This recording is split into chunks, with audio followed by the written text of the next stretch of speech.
Okay, we're back again here in the Spear Homestead. It is May 6th, 2025, 1 o'clock in the afternoon. We've got overcast skies.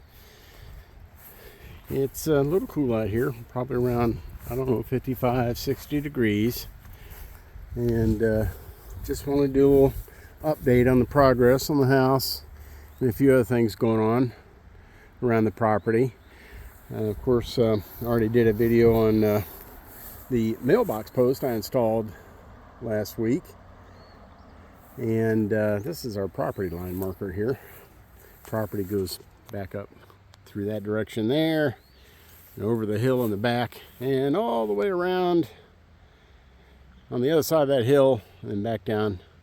There's a trail that comes back down behind the house. 25.5 acres. Beautiful piece of property in Butler, Tennessee. Anyway, I just wanted to kind of take another look at the garden. My wife planted a few more things, planted some peppers. I did some work yesterday with the hoe and the raking, did a little bit of that today. The garden's looking nice. The neighbor down the way, he several weeks ago had given me a handful of white onions. I've never planted onions before, but so I planted those. Oh, it's been at least a week or more, and you can see they're coming up pretty good here.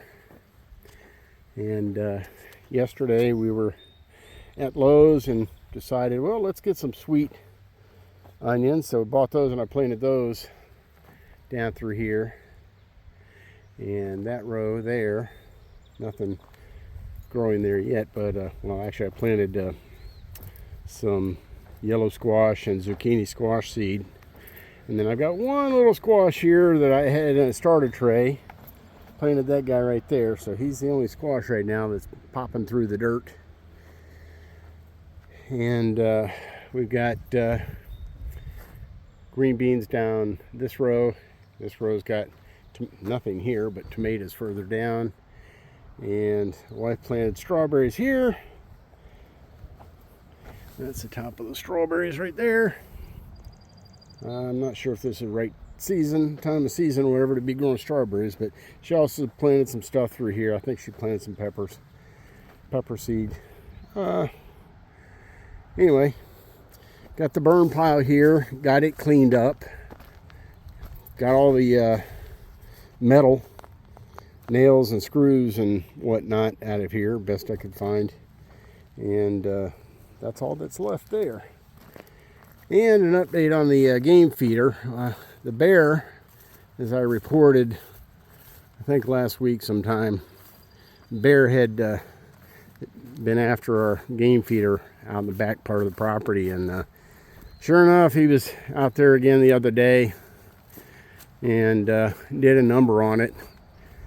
So I brought it around here, straightened up the drop tray where the feed drops from the bucket into the tray, straightened that up and decided, you know what, let's go ahead and just take this feeder and move it up to the front of the property.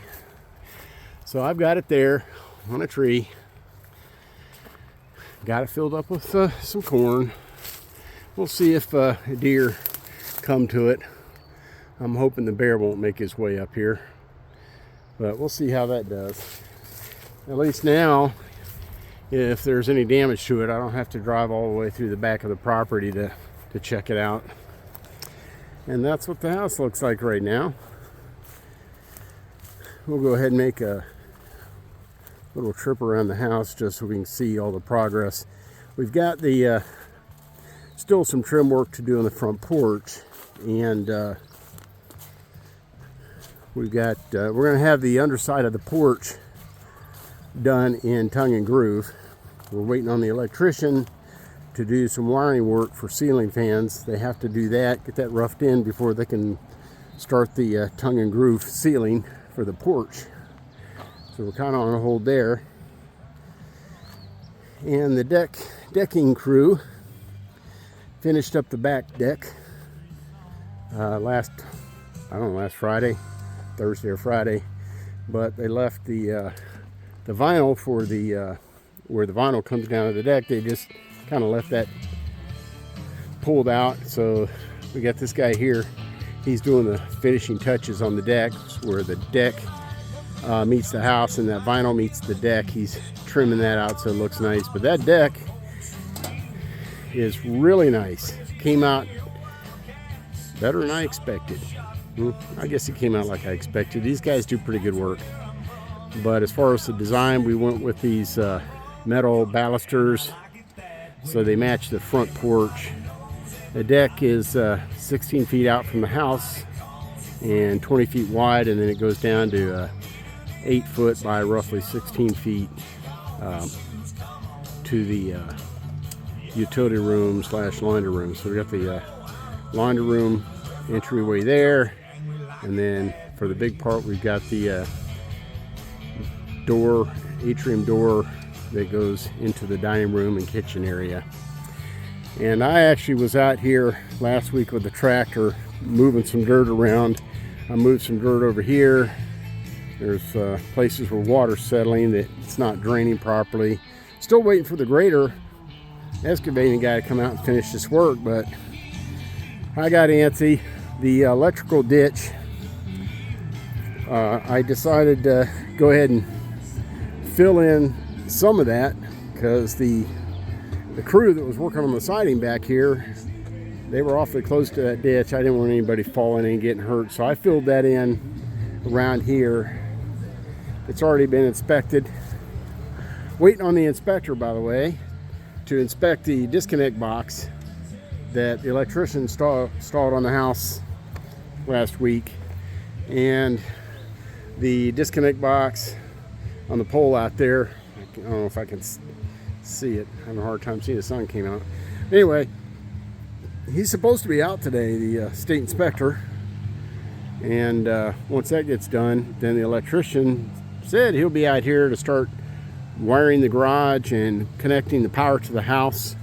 Still waiting on once the inspection gets done and that passes, we've got to get the local power company, which is a Mountain Electric Cooperative, to connect the meter base up to the top. The electrician's already run the conduit up there, but got to get the power company to make that connection at the top of the pole to the power coming from across the street. And then once that's done, we can get power to the house and start doing some things inside the house that we're going to need electric for. This is another part of the ditch that I filled in. Again, just kind of make it easier to move around the property. But yep, that's about all for now.